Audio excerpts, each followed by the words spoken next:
Hello मेरे प्यारे दोस्तों, कैसे हैं आप सभी। मैं आप सभी का स्वागत करता हूं आपके गुरुजी चैनल एसपी पे। और मैं आज आप लोगों के लिए क्लास 8 मतलब क्वाड्रिलेटरल्स चतुर्भुज पढ़ाऊंगा, जिसमें कि मैं आज आप लोगों को चतुर्भुज के कितने प्रकार होते हैं और कितने टाइप्स इसके परीक्षा में एग्जाम में किस प्रकार के क्वेश्चन बनते हैं नहीं बनते, वो सारे प्रश्न के बारे में भी बताऊंगा, डिस्कस करूंगा आप सबों से।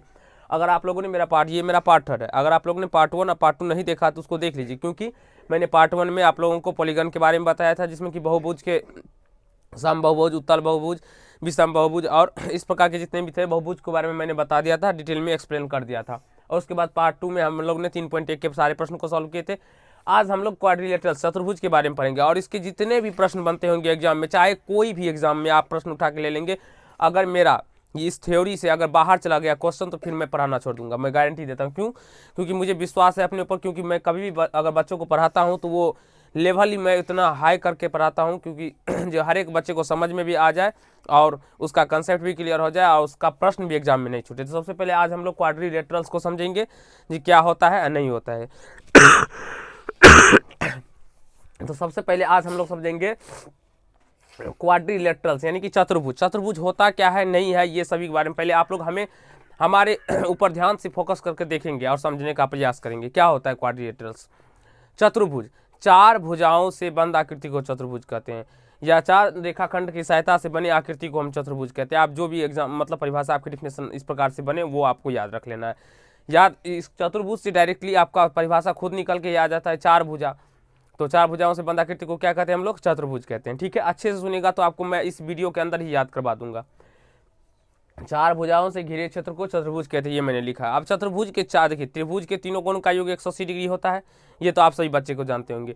लेकिन जब चतुर्भुज का अगर बात करें तो चतुर्भुज के चारों कोणों का योग कितना होता है? 360 डिग्री होता है। तो ये कोण, ये कोण, ये कोण और ये चारों कोण का योग कितना हो जाएगा? 360 डिग्री। तो और ये सब तो सब बच्चे को पता ही रहता है। जो चतुर्भुज में अगर नहीं पता है तो वो लिख लेंगे आप लोग। जो चतुर्भुज में चार भुजा होते हैं, चार कोण होते हैं, चार शीर्ष होते हैं। और ये बच्चे वाला चीज़ था, इसीलिए मैंने इसमें नहीं लिखा, क्योंकि ये बेसिकली वैसे चतुर्भुज के नहीं पूछते हैं, त्रिभुज में पूछा जाता है। लेकिन चतुर्भुज में तो ये हर एक बच्चे को, जो आप क्लास स्टैंडर्ड क्लास में चले गए उनको तो आता ही होगा। देखिए यहाँ पे क्या लिखे हैं, AC तथा BD दो विकर्ण है हमारा। यहाँ पे आप सब देखेंगे जब, तो A से यहाँ से जब हम खींचे इसको C, तो AC हमारा विकर्ण हो गया, और B से D खींचे तो BD क्या हो गया? हमारा विकर्ण हो गया। तो इस प्रकार हमारा चतुर्भुज में बोले मतलब प्रश्न में पूछा जा सकता है, जो चतुर्भुज में कितने विकर्ण खींचे जा सकते हैं? तो दो खींचे जा सकते हैं। और इसका हम ट्रिक भी बताएं आप लोग को, सूत्र भी बताएं कि क्या होता है। n² - 3n/2 होता है, जिसका सूत्र निकाल सकते हैं आप लोग विकर्णों की संख्या। अगर षष्ठभुज दे दे, सप्तभुज दे दे, अष्टभुज दे दे, तो आप लोग पार्ट 1 यानी कि जरूर देखें, जिसमें मैंने कि मतलब अगर षष्ठभुज दे दे, उसके अंतः कोणों का योग पूछे तो वो भी निकाल सकते हैं, बाह्य कोणों का योग पूछे तो वो भी निकाल सकते हैं। सारे का सूत्र मैंने बहुत अच्छे तरीके से बताया है, उसको देख लीजिए। तो आशा करता हूँ ये चीज़ चतुर्भुज क्या है नहीं है वो तो समझ गए होंगे। कितने भुजा होते हैं, कितने शीर्ष होते हैं, कितने कोण होते हैं और उसके चारों कोणों का योग कितना होता है, ये समझ में आ गए। अब हम लोग बेसिकली बात करने वाले इसमें चतुर्भुज के प्रकार, टाइप्स ऑफ क्वाड्रिलेटरल्स, यानी कि चतुर्भुज के कितने प्रकार होते हैं। और ये पांचों प्रकार हम बता देते हैं आप लोगों को। इसमें कितने प्रकार होते हैं? तो 5 प्रकार होते हैं। चतुर्भुज के कितने प्रकार होते हैं? तो 5 प्रकार होते हैं। और इस पांचों प्रकार को बहुत अच्छे तरीके से हम लोग समझेंगे और जानेंगे। तो सबसे पहले हम क्या जानेंगे, इसी पांचों प्रकार के बहुत सारे बच्चे को प्रॉब्लम होता है, क्योंकि वो नहीं पढ़े रहते हैं इन लोगों को, मतलब इनको ज्योमेट्री को, तो इसीलिए उसको प्रॉब्लम होता है। लेकिन आज मैं आप लोग को बता दूंगा तो आपको कहीं से कोई प्रॉब्लम नहीं होगा। सबसे पहले हम इसमें पढ़ेंगे वर्ग। वर्ग क्या है नहीं है, इसके बारे में, इसके क्या क्या गुण होते हैं, वो सभी को हम लोग जानेंगे और अच्छे तरीके से इसको पढ़ेंगे। ठीक है, उसके बाद हम बात करते हैं आयत। आयत का भी हम लोग जानेंगे। इसे हम रेक्टेंगल के नाम से जानते हैं, इसको स्क्वायर के नाम से जानते हैं, और इसको भी सारे गुण को भी जानेंगे। उसके बाद हम लोग जानेंगे समचतुर्भुज, रम्बस के बारे में, और इसके भी जितने मतलब नोट्स पॉइंट होंगे और गुण होंगे वो सभी को लिखेंगे भी और समझने का प्रयास करेंगे, चाहे समझ के हो या याद करके हो, इसको भी हमको याद करना है, क्योंकि ये बहुत बार एग्जाम में पूछा जाता है और आपसे नहीं बनता है। ये क्लास 8 का ही नहीं है, केवल ये समझ लीजिए आप लोग, क्लास 9 हो या क्लास 10 हो या क्लास इससे ऊपर वाले भी बच्चे देख सकते हैं इसको, उसको भी ये फायदा कारक होगा। फायदा कारक नहीं, बिल्कुल ही फायदा कारक होगा, क्योंकि जिस प्रकार मैंने इसको पढ़ा है उसी प्रकार मैं भी आप लोग को पढ़ाऊंगा। ठीक है, अब देखिए समांतर चतुर्भुज, पैरेललोग्राम भी हम जानेंगे बहुत ही अच्छे तरीके से, और ये समांतर चतुर्भुज होता है। ठीक है, अब हम जानेंगे समलंब चतुर्भुज के बारे में। तो समलम चतुर्भुज को हम लोग ट्रिपेजियम कहते हैं इंग्लिश में, और इसे भी बहुत अच्छे तरीके से पढ़ेंगे। तो जल्दी से आप इसका स्क्रीनशॉट ले लीजिए। अभी हम लोग इससे आगे यानी कि वर्ग के बारे में अभी चर्चा करेंगे आप इसके ऊपर, और वर्ग को क्या होता है, वर्ग नहीं होता है, ये सभी के बारे में आपको अच्छे तरीके से बताएंगे, समझाएंगे, सिखाएंगे और समझाने का प्रयास करेंगे। तो जल्दी आप लोग इसका स्क्रीनशॉट ले लीजिए। तो चलिए फ्रेंड, अब हम लोग मतलब स्क्वायर को समझते हैं, वर्ग को समझने का प्रयास करते हैं। तो वर्ग क्या है नहीं है इसके बारे में सबसे पहले हम इसका डेफिनेशन जानेंगे। तो ऐसा चतुर्भुज जिसके चारों भुजा बराबर हो तथा प्रत्येक कोण की माप 90 डिग्री का हो, यानी कि ऐसा चतुर्भुज जिसके चारों भुजा बराबर हो तथा प्रत्येक कोण की माप 90 डिग्री का हो, वर्ग कहलाता है। यानी कि आप देख सकते हैं यहाँ पे ए बी बराबर होगा BC का, BC बराबर होगा CD का, CD बराबर होगा AD का, और इसके प्रत्येक कोण यानी कोण A बराबर 90 डिग्री होगा, कोण B भी 90 डिग्री, कोण C भी 90 डिग्री, कोण D भी क्या होगा, इसका प्रत्येक कोण क्या होगा तो 90 डिग्री का होगा, प्रत्येक कोण क्या होगा तो 90 डिग्री का होगा। ये तो आप लोग को मतलब इसके डिफिनेशन से ही स्पष्ट हो गया होगा, ठीक है। अब चलिए फिर भी मैं इसको लिख दिया हूँ जिससे आपका कंसेप्ट और क्लियर हो जाए और आपको याद में। इसमें इसके प्रत्येक भुजा बराबर होते हैं, इसके प्रत्येक भुजा बराबर होते हैं, यानी कि इस वर्ग में तो वैसे आप सभी को पता होगा जैसे कि अगर चतुर्भुज का बात करें तो 4 भुजा ही होगा, तो इसकी 4 भुजा बराबर, प्रत्येक कोणों का योग मतलब चारों कोणों का योग 360 डिग्री होगा। चतुर्भुज का जैसे ही बात करें आपको डायरेक्टली ये समझ लेना है जो 4 भुजा होंगे और उसके प्रत्येक कोण मतलब चारों कोणों का योग 360 डिग्री होगा, ये तो इंक्लूड ही मतलब इसमें इंक्लूड रहता है। अब इसके प्रत्येक भुजा बराबर होते हैं किसके तो वर्ग के, तो इसका मतलब ये भुजा ये 4 भुजा बराबर होंगे, वही मैंने लिखा है AB बराबर BC बराबर CD बराबर AD, ठीक है। अब देखिए इसका प्रत्येक कोण 90 डिग्री का होता है, यानी यही कोण A मतलब ये पूरा कोण A इसका मतलब 90 डिग्री का होगा, ये कोण B 90 डिग्री का होगा, ये कोण C 90 डिग्री का होगा, ये कोण D 90 डिग्री का होगा, ठीक है।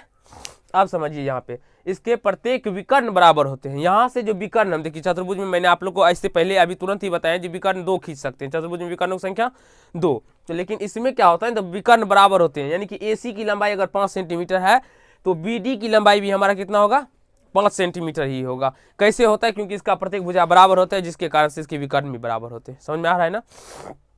तो AC बराबर BD, AC बराबर BD होगा। ये चीज आप लोगों से पूछा जाएगा एग्जाम में, और वैसे जब मैं टेस्ट लूंगा तो मैं भी खुद पूछूंगा आप लोगों से, समझ में आ रहा है ना। यहाँ पे मैं मान दे दूंगा 5 सेंटीमीटर दे दूंगा इसका मान, और इसका मान को बोलूंगा क्या होगा, तो ये आपको निकाल के बताना पड़ेगा, ठीक है। अब देखिए वर्ग के विकर्ण एक दूसरे को समकोण पर समद्विभाजित करते हैं। वर्ग के विकर्ण अभी मैं जो बता रहा हूँ आप लोग को अच्छे से सुनेंगे, अभी मैं जो बता रहा हूँ आप लोग को वो आप लोग अच्छे से सुनेंगे। वर्ग के विकर्ण कौन कौन है इसमें AC और BD है, AC और BD है ना, ये एक दूसरे को क्या करते हैं तो समकोण पर समद्विभाजित करते हैं। समकोण पर यानी कि ये जहां भी मिलेंगे वहां तो समकोण बनेगा ही, बट लेकिन इसके साथ साथ वो एक दूसरे को समद्विभाजित भी करेंगे।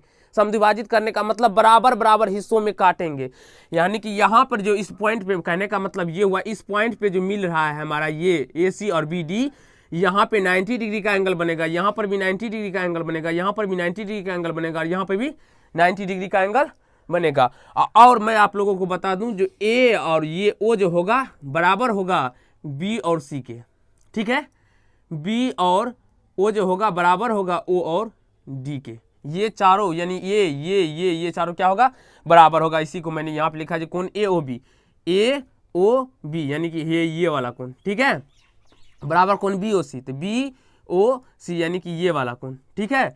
कोण COD यानी कि ये वाला कोण, और कोण DOA यानी कि ये वाला कोण, ये प्रत्येक कोण इसका 90 डिग्री, यानी कि यहाँ पे भी 90 डिग्री बनेगा और यहाँ पे भी 90 डिग्री होगा, यहाँ पर भी 90 डिग्री होगा, यहाँ पे भी 90 डिग्री होगा, यहाँ पर भी 90 डिग्री होगा। कोई कंफ्यूजन समझ में आ गया।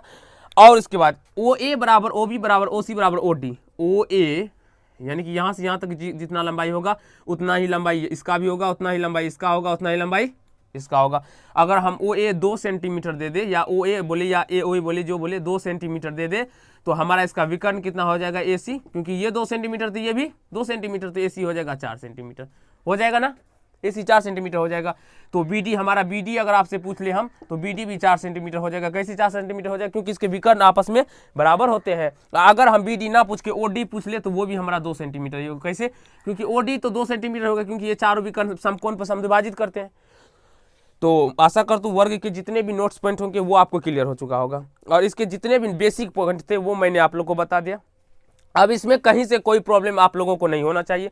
अगर आप लोग को अच्छा लगता है तो आप लोग जल्दी से इसको नोट कर लीजिए, स्क्रीनशॉट ले लीजिए। और इससे आगे मैं आप लोगों को कल रेक्टेंगल के बारे में बताऊंगा, जो कि जिसमें कि आयत, पैरेललोग्राम और रम्बस सबको डिटेल में चर्चा करेंगे और उसको भी समझाने का इसी प्रकार से प्रयास करेंगे। तो आप लोग जरूर इसको नोट्स पॉइंट बना ले एक, और 5 से 10 बार इसको पढ़ लेते हैं तो आपको याद हो जाता है। तो अगर आप लोग को ये वीडियो अच्छा लगा तो लाइक कीजिएगा, कमेंट कीजिएगा और शेयर कीजिएगा, और कैसा लगा ये कमेंट जरूर कीजिएगा। और अगर आप लोग मेरे चैनल पर नए हैं तो चैनल को सब्सक्राइब कर लीजिएगा, बेल आइकन को जरूर प्रेस कर लीजिएगा। धन्यवाद दोस्त, इस पार्ट में लोग इतना ही करेंगे।